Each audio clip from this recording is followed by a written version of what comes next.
everyone, it's Catherine, and if you don't know me, please subscribe, get to know me, watch my other videos. I have plenty of college hacks and life hacks as well. I actually just made a Disneyland hacks video before, which I am quite proud of as a true Disney nerd, but today is going to be dedicated to those of you in college.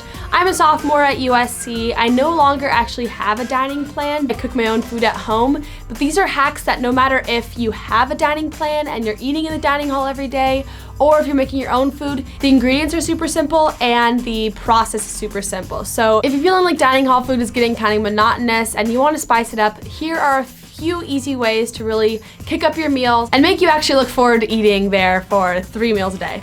Before I can get into what you can make, if you really don't want to make anything, you are studying in your room and you can't even spare any time to go down to the dining hall, or you really just are craving some Chipotle, Postmates is a really great app for college students. I downloaded it and almost was addicted to it. I had to restrain myself from using it so much, but because I'm in LA, it's very local, delivers food to you. Postmates is kind enough to give you all an offer. If you type in the word Katherout PM8 with a capital PM and a capital K, that'll give you a $10 credit code for your first delivery. So that'll probably cover like a whole burrito bowl or like, you know, a whole iced coffee or anything you want. So it's pretty inexpensive and it covers a lot of different restaurants. Depending on the major area you're in, it'll have a huge selection. So even if you're in like Boston or Houston or Chicago, they'll have you covered there. And if you are going to college in a smaller town or you're in school in a smaller town, just download the app anyway. You can use the coupon code I'm going to give you when you're traveling and you're staying in a hotel or something and you want to order food. That'll help you out for the first time you order on Postmates.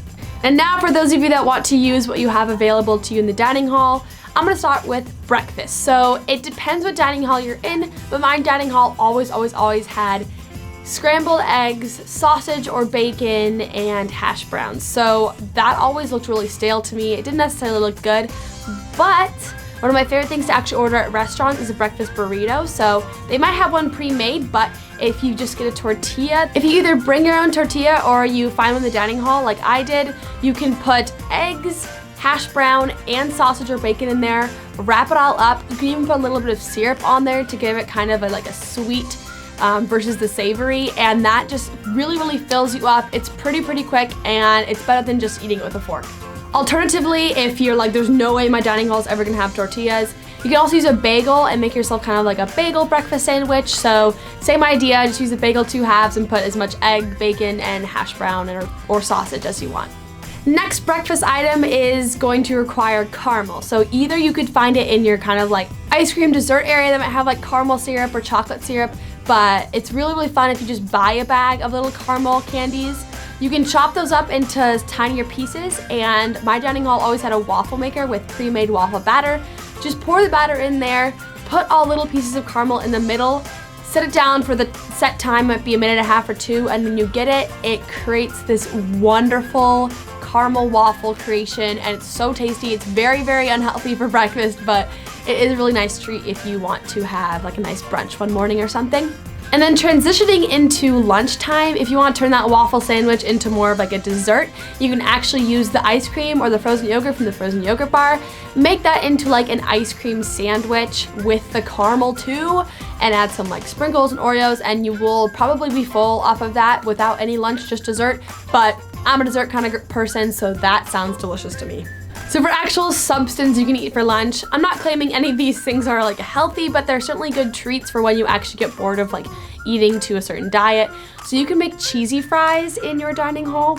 I didn't know if you knew that, but my dining hall always has French fries at the kind of grill, and then you can get cheese from the salad bar. And then if you sprinkle the cheese onto the French fries, put that in the microwave for anywhere between 15 to 45 seconds. Wait till it, starts getting all melted, and those are really tasty. If you have any garlic available, that would be a great addition to those as well. But those can be a nice side plate. If you have any sort of like panini press, or even you could maybe use the waffle maker if they still have it for lunch and dinner. But if they have mac and cheese and they have bread for toast, you can put the mac and cheese inside the bread and then press that together in the panini press. It'll create basically like a grilled mac and cheese, which is very tasty. I personally don't have a panini press at my dining hall, but if you have one in your apartment or you know someone that does, that can be super easy to make and very tasty. I really miss all the drink variety they had at the dining hall. So I would get really inventive and start mixing stuff together, and I basically created what tastes to me like a Shirley Temple.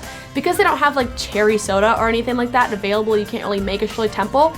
But if you combine the following juices, if you combine 1/6 cranberry juice with 1/6 orange guava or something similar, and then the rest is Sprite, so 2/3 Sprite, that'll create what I call the Flamingo Sunrise, and it's very tasty. It's like nice pink color, and it reminds me of a Shirley Temple, but you got it for free. A lot of you might already know this trick, but fill the bottom of your glass with like a half-ish of froyo, vanilla typically, and then you fill the rest with root beer, and it actually makes a really good root beer float. I had no idea how good that tasted because I'd seen people try it, but I tried it myself, and I do recommend it to all of you. And the final drink option is actually a milkshake. I am a milkshake connoisseur. I strive to eat a milkshake every day, but obviously I have to limit myself.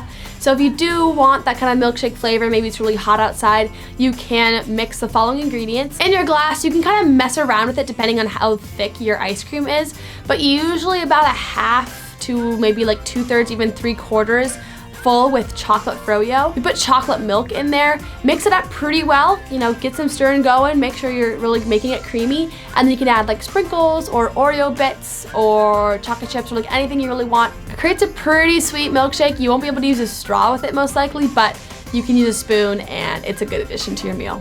My last little recipe is actually my favorite dessert to make. It's pretty much like cake batter froyo. My dining hall only ever had vanilla and chocolate and swirl froyo, and they took the swirl away, so there wasn't a lot of variety. I wanted a little bit more than that. I wanted that kind of cookie dough cake batter sort of deal.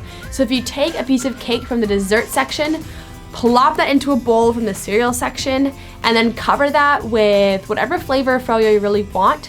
If you add some sprinkles to that and mix it all up, it really does kind of taste like cake batter ice cream from Cold Stone, and I really did like the consistency, and the texture of it is really tasty. So definitely try that out if you're looking for just like a bowl of calories.